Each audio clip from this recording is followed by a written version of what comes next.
Welcome back to my channel বাংলার ফুটবলে। তো ইস্ট বেঙ্গল এই মুহূর্তে যে তার রেড হট ফর্মে রয়েছে, যেটা আমরা কিছু সিজন ধরে কিন্তু আমরা মিসিং দেখছিলাম এই টিমটার মধ্যে।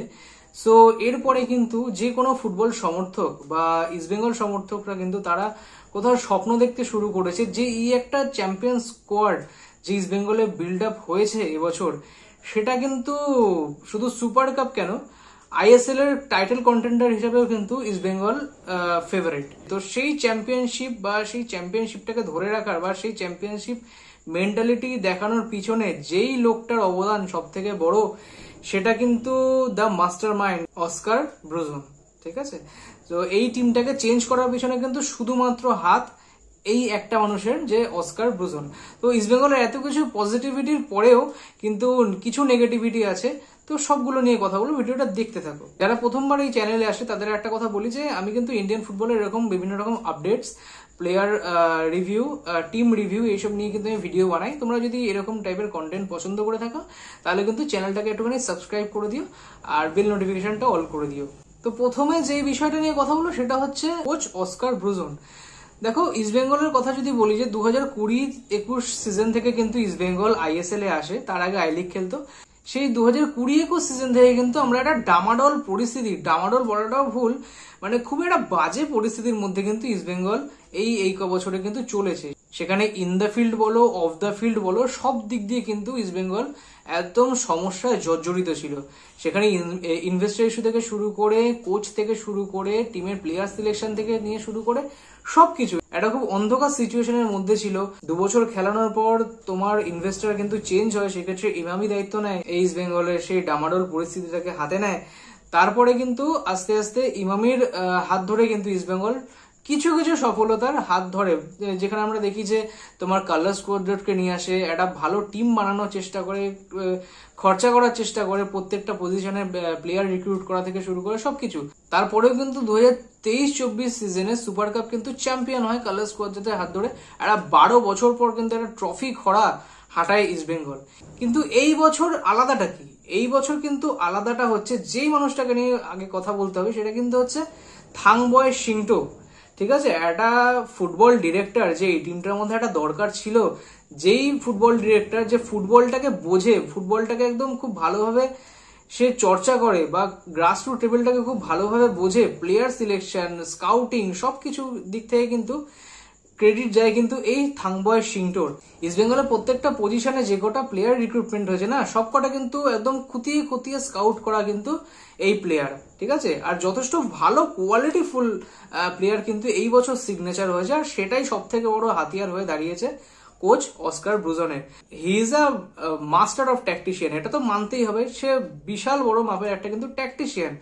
সে, হ্যাঁ, তার নামটা কিন্তু অত বড় না, তার প্রোফাইলটা কিন্তু অত বড় না, কিন্তু অত বড় নাম বা অত বড় প্রোফাইল ছাড়াও যে কাজ করা যায় টিমের জন্য, সেটা কিন্তু অস্কার ব্রুজোকে দেখে অনেক কোচের কিন্তু শেখা উচিত। তো সেই অস্কার ব্রুজো আগের বছর যে একটা পুরো ভাঙা সিচুয়েশনটাকে হ্যান্ডেল করতে পেরেছিল, কিছুটা হলেও সামাল দিতে পেরেছিল দলকে, তোমার এএফসি চ্যালেঞ্জ লিগের মতন কম্পিটিশনে তোমার কোয়ার্টার ফাইনাল নিয়ে যায়। যেই সময় দাঁড়িয়ে ইস্ট বেঙ্গলের প্রত্যেকটা প্লেয়ারের একদম মনোবল পুরো ডাউন, সেই পজিশন থেকে কিন্তু অস্কার ব্রুজো সেই টিমটাকে ব্যাক করে।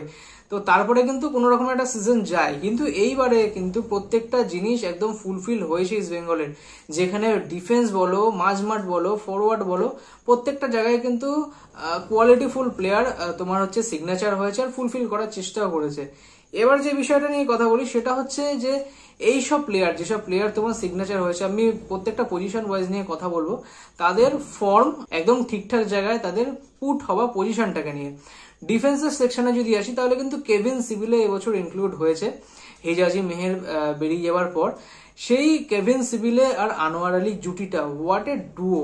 এরপর কিন্তু এই ফর্মের পর কিন্তু প্রত্যেকটা যে টিম রয়েছে তাদের কিন্তু মোটামুটি মাথার ঘাম পায়ে ফেলে দেওয়ার মতন কিন্তু এই ডুও। এটা, এই ডেডলক ভাঙতে কিন্তু অনেক সমস্যায় প্রতিটা টিমের কিন্তু ওঠাতে হবে।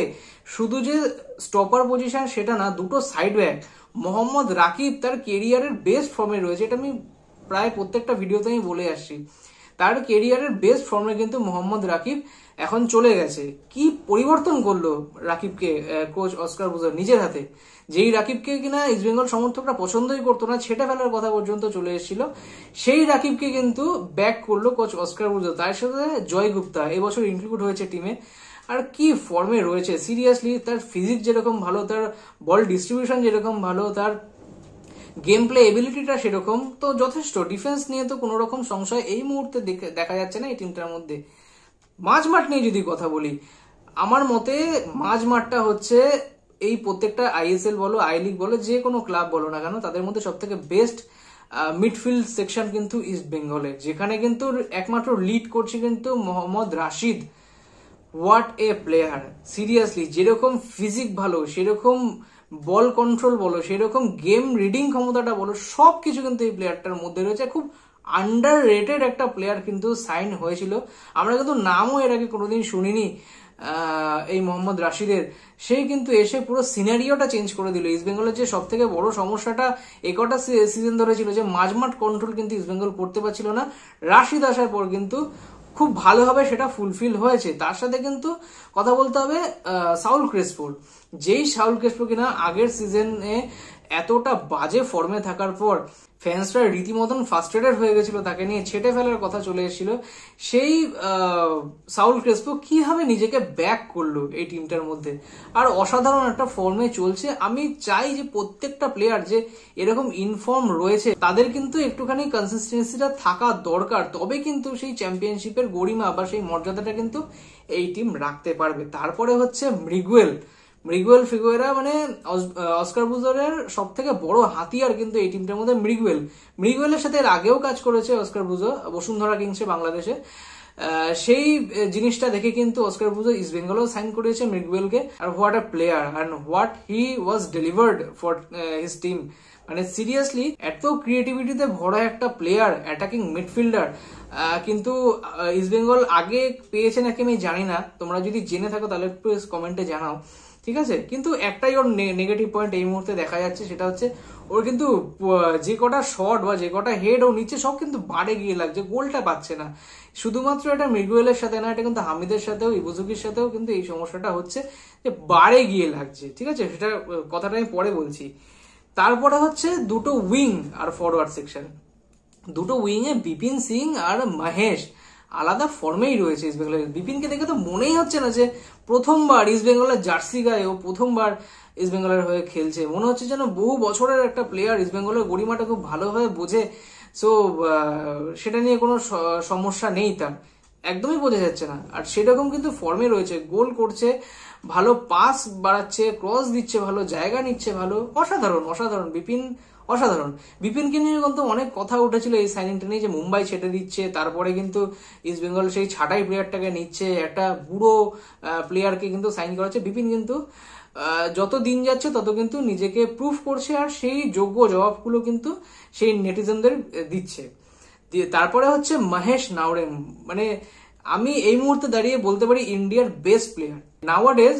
মহেশ নাওরেম কিন্তু ইন্ডিয়ার বেস্ট প্লেয়ার এই মুহূর্তে দাঁড়িয়ে, এটা আমি জোর গলায় বলতে পারি, ঠিক আছে।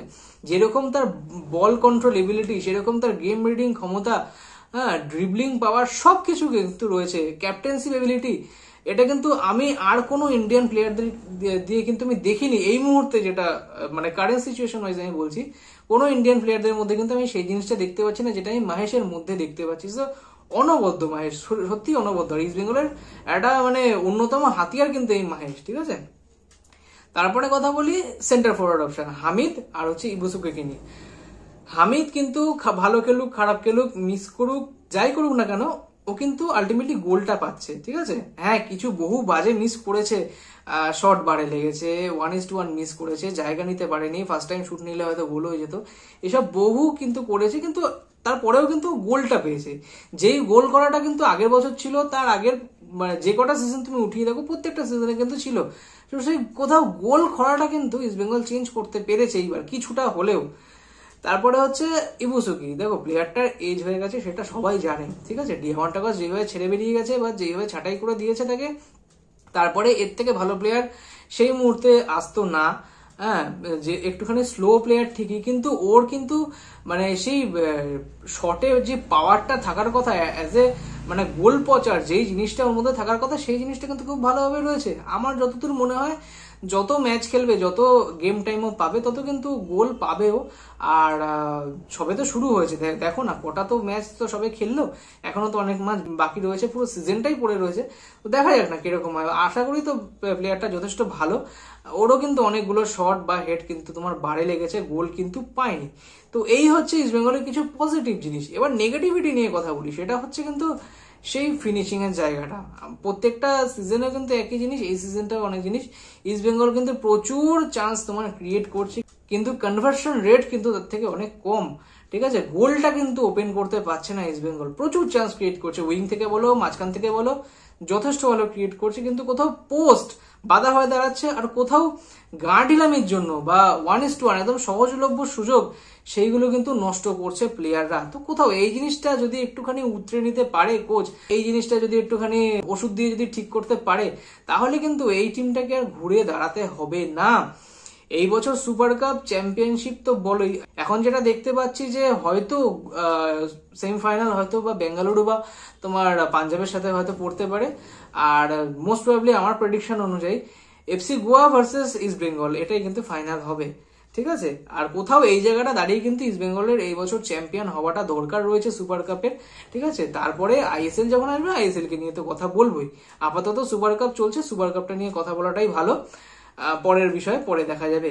তো ইস্ট বেঙ্গলের জন্য বেস্ট উইশেস রইল সুপার কাপের জন্য। সামনে সেমিফাইনাল, আর তারপরে তো ফাইনাল রয়েছে, মানে দুটো ম্যাচ রয়েছে, দুটো ম্যাচে কিন্তু জান প্ল্যান উড়িয়ে কিন্তু ইস্ট বেঙ্গলের খেলতে হবে।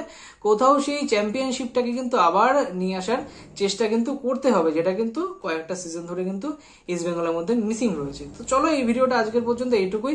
আশা করি ভিডিওটা ভালো লেগেছে। ভিডিওটা যদি ভালো লেগে থাকে তাহলে প্লিজ একটুখানি লাইক করে দিও, চ্যানেলে প্রথমবার এসে দেখলে একটুখানি সাবস্ক্রাইব করে দিও। আজকের জন্য এইটুকুই, ততক্ষণের জন্য গুড নাইট।